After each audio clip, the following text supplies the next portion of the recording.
today is going to talk on the necessity of sexual health intervention and residential services, which is particularly interesting in Australia. Thank you, David.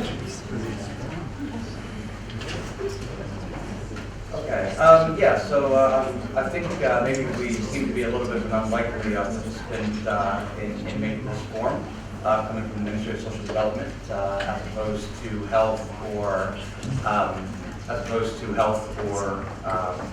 education. But ultimately, we have to deal with some of the most challenging young people in New Zealand. And in this context, these are young people who are brought into care for one reason or another, and some of that will cover in a bit. And then especially those who come into residential services, either under a care and protection residence or youth justice residence. My colleague who will be speaking next will give you a little bit more of a background, I think, over how those residences are laid out. So I've decided not to cover that in mine. But we'll move into some, I think, general statistics that are sort of important, both in a New Zealand context, but also abroad. Generally, young people that are looked after or in care are 2.5 times more likely to become pregnant than other young people. And this is seen across the board. This isn't just a New Zealand concern. This is an Australian concern, a UK concern, American concern, and so on. And these statistics were sort of from the UK, but again, we see a lot of similarities even throughout cultures. There's still a lot of issues for those services when young people come in. We're not necessarily sure of what we can do to adequately help them. And in New Zealand specifically, there's generally over 1,000 cases of sexual abuse each year. And this is something that we can try to prevent moving forward, but ultimately these are young people that come in with trauma-based symptoms, and it makes it even more difficult to talk about sexual health concerns.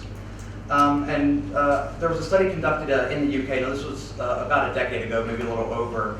But ultimately, it was a case study of a residential provider that had 36 young people. Out of those 36 young people, 21 of those had sexual health concerns. And I mean, that's a significant proportion of those in this particular residence.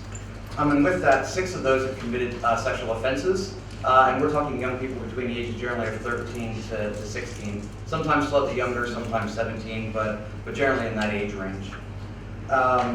4 had possible sexually transmitted infections. Again, at the point of the study, it hadn't been confirmed, but it was something that was on the radar. 4 exhibited sexualized behavior. We generally call it here harmful sexual behavior. And 4 were thought to have been involved in prostitution. Further, 3 were sexually promiscuous, love the term, and 1 required a pregnancy test on arrival. So you can see that there's a multitude of concerns with young people coming into residential care.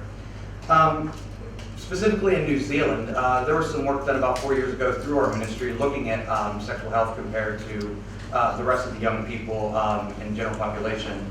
And you saw some of the statistics this morning in one of the presentations regarding the youth surveys in, I think, 2000 and 2007, and then again 11. So these statistics were specifically from 2007, but ultimately, as you saw this morning, 36% in that study of young people said they were sexually active. That compares to 92% of the same age bracket in residential services. I mean, that's a massive population difference. And these are young people that ultimately have a lot of concerns that we can't really help until they come into our care. And again, similarly across the ditch as well in Australia, there was a similar study looking specifically at pregnancy. And what they found there was 37% of young people who were in some sort of care environment became pregnant after they had left the service. So again, something that we see over and over and over repeated, yet we try to make some strides here and there to address some of these issues. But I think ultimately it's sort of under-researched and under-talked about in these forums. Ultimately, there's also a significant concern with prostitution, and that's actually one of the most difficult things that we deal with at the moment for young ladies. Young ladies, when they come into our care, usually stay on average 3 to 4 months in a residential facility, specifically in a care and protection facility. The problem with that is, where do they go afterwards? They generally can't go home. but there's a lot of national providers that don't really have really high success rate with young ladies, especially young ladies who have been involved with prostitution. They come in, they might abstain for 3 to 4 months. They go back out and they go right back to prostitution for a variety of reasons.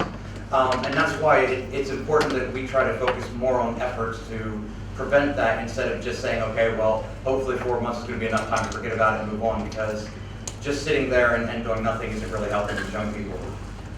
Further, there's also been some other studies done from the Ministry of Health that have looked across DHBs with young people who have come into care. And there's just a ton of conditions across the board, stemming more prevalently with mental health conditions, and then moving all the way down to general development, hearing, vision, so on and so forth. But ultimately, a lot of times when we look at statistics like this, there's not a whole lot of focus on sexual health. So with our young people that generally do stay with us, these are where they usually get their information. Now, I know there's a couple things obviously not listed, such as friends and whatnot, but more often than not, this group of sources is something where we need to be able to improve upon what we can provide for young people. Television and media is becoming the #1 education method now for a lot of the young people of this generation. And when they're continuously getting messages from porn, from soaps, from mainstream films, as well as teleshows, it's something that we can't necessarily control, but we have to find a way to combat that, especially when these young people often are not receiving what they need to in education. And that's not necessarily an issue with education as a whole, but generally because these young people aren't in education.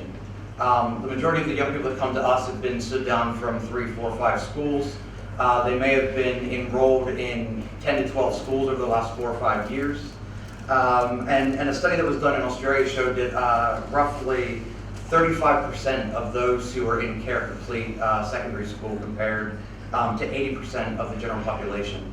Again, we're talking a massive difference in proportions of young people who are kind of being, I guess, marginalized due to a lack of services that we can provide to them once they're locked up.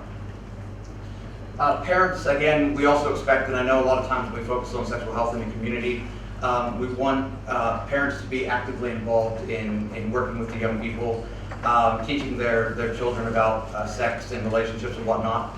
But we know that statistics show nearly everywhere, regardless how difficult the young person is, that's not always feasible. Sometimes the parents don't have the correct information. Sometimes it's uncomfortable. A lot of times they feel that it's already been done in education, so they don't see a point in doing it again. But for a lot of these young people, they come from maybe single-parent households where there's a plethora of domestic abuse, sexual abuse, mental abuse, on and on and on the concerns go. So we can't really, again, expect that this is going to be a group that we can simply do some work with Fono and parents and expect that that's going to be enough to help these young people re-engage with the services that we have available. And ultimately, healthcare. In general, young people in care do access general practitioners on a fairly regular basis. And if they're in care, usually the in-care facilities have GPs that can see the young people. But again, often we focus a lot on the physical conditions. So we specifically use the Tafati Takafal model. And when young people come in, we have a 7-day health check, all of those good things. But again, when you look down the 7-day health check, you're worried more about vision, hearing, any physical abnormalities, not sexual health concerns. Now, there's nothing in terms of questioning around sexual health unless they come in with concerns that the social worker brings up and says that young people have these issues. They may have an STI and it's something that we need to try to address. Then we sort of ask the questions, but it kind of lends to the question of, do we need to do more? Do we need to start addressing that as a general focus point for all young people coming in, considering the previous statistic of the high 90% of these young people having some form of sexual contact before they come to us. So these are generally some of the concerns, and I know that they're concerns for all young people, but they're especially difficult in our context. We do occasionally see STIs when young people come in. Again, that's not the end of the world, somewhat easy to fix. Unplanned pregnancies. In the past year at our facility, we've probably seen about 40 young people. Of those 40 young people, probably 16 to 18 or so were females. And of those 16 to 18, 3 were pregnant when they came to us. So again, we have a very large percentage of young people coming in that have already became pregnant, which sometimes is the reason why they come into care. But ultimately, it's not something that we can do a whole lot about, but we can help them further by educating them moving forward. And there are programs out there for teen moms that we try to get young people to engage in. But again, it is a bit of a challenge because coming from the upbringing that they've had, they sort of feel that they know how to do things, even though a lot of it's a misconception because they didn't have the greatest upbringings in general. Inappropriate relationships, and then further harmful sexual behavior. The final one, harmful sexual behavior, has become a massive concern for us over this past year. I think at the moment we're probably sitting around somewhere around 40% of our young people have some form of harmful sexual behavior. And we do rely on outside organizations such as SAFE and whatnot to assist in providing assessments to see whether or not it's a concern for going back into the community or whether these young people do need specialized treatment options. The problem with that is you start running into the stigma of what comes along with being labeled as sort of a sex offender so young. Even though they might not have to register, they might not necessarily be called a sex offender. Once you've had a safe assessment, it's sort of one of those things that stays with you. And again, it's not something that we can not do. It's imperative because they provide a lot of really good options for our young people. But ultimately, we need to try to prevent young people from getting to that stage. So some of the things that we really need to do, sex education programming. Now, fortunately at our residence, and again you'll hear this in a few minutes, but we've been fortunate enough to have a lot of providers that come in and do a lot of really good work with our young people. And that's something that these young people haven't been exposed to before. A lot of their information's come from the media. They've never had it at school because they've never been in school. Didn't have it from parents because their parents often were either abusing them, may have been high on drugs, drunk. A lot of reasons that these young people weren't actually engaging with this information well before they come to us. And one of the things that we need to also consider is that it needs to be a holistic approach. We need to not necessarily just focus on STIs and pregnancy. I mean, I know that's sometimes what we resort to as a kind of a last-ditch option because we can measure that. But we currently have a young person who there's been some talk around maybe they're struggling with their sexual identity. And when you have individuals like that, again, it's not just about worrying about the statistics and can we measure the outcomes of sexual health. It's all about a personal thing. And I mean, when you look at the discourses of health as well as the discourse of wellness, I mean, they don't always line up. And with that, we really need to make sure that we're ensuring that we're at least providing best we can the options that these young people need to hopefully attain some information moving forward to start making better decisions regarding their sexual health. And the final thing on here is open and honest professionals. And I'm sure that everybody in here, not a problem, but there's a lot of people not in here that do give sexual health advice, and we need to make sure that the information that they're giving is not skewed. And this is sort of, I guess, anecdotal, and I was toying with whether or not I actually wanted to mention it. But we recently had a young person who was looking at contraceptive options, and they talked to a healthcare provider. They were looking at a couple of different things. I had already talked to this young person about using an IUD. They previously had an implant, the pill, several different things. Wasn't working for them. In the UK and a lot of Europe, IUD is much more popular than it is here. But ultimately, when they went and had their general sit down to look at the options, they were sort of talking out of the IUD as an option.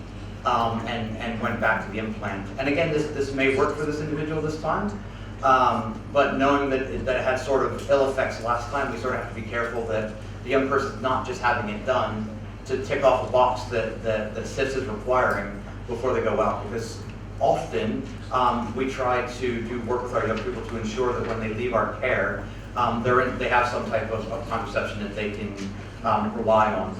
And even Depo, even though we normally say that that's a viable option, we know a lot of times for these young people, we're going to lose them within 3 months when they leave. So we want something that's a bit longer acting and LARC, and we need to make sure that those options are made available, and that the healthcare providers understand the types of young people that we're working with. They're not just the average young person that's going to come into your clinic. Some of the barriers that we need to watch out for is when people come into us.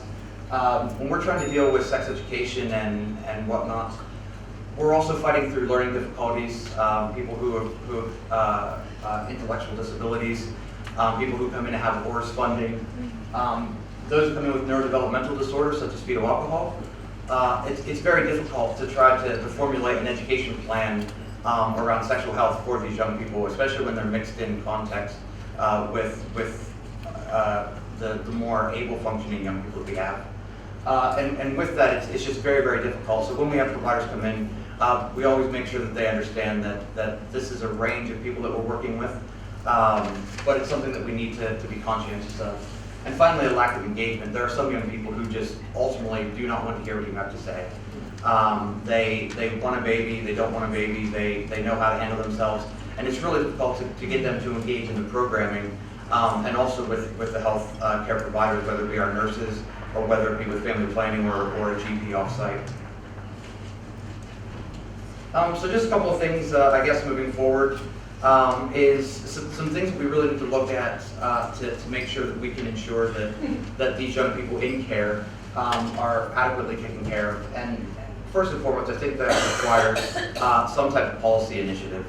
Now, in the UK, a lot of the local counties do have some type of overarching document that provides some type of guidance on dealing with sexual health concerns for young people in care. Unfortunately, we don't have one of those.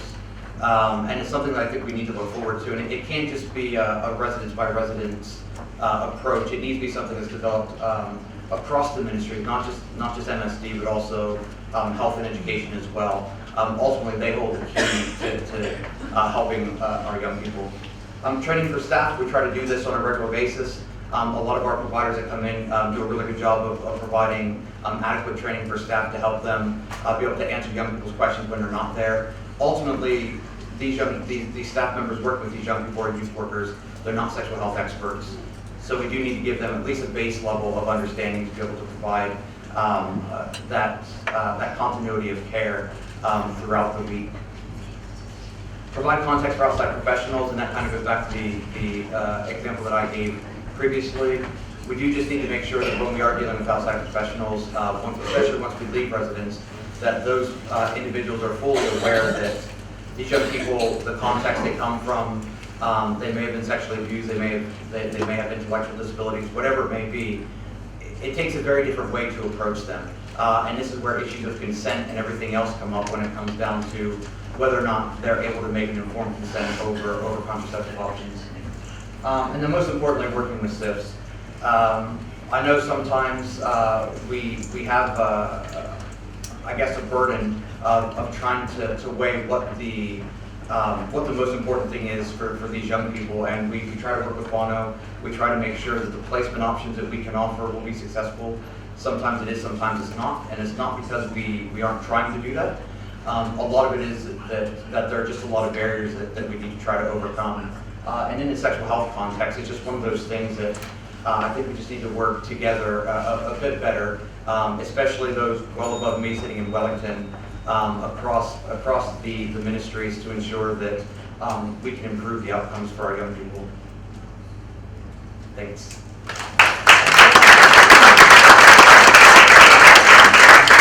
Thank you, David.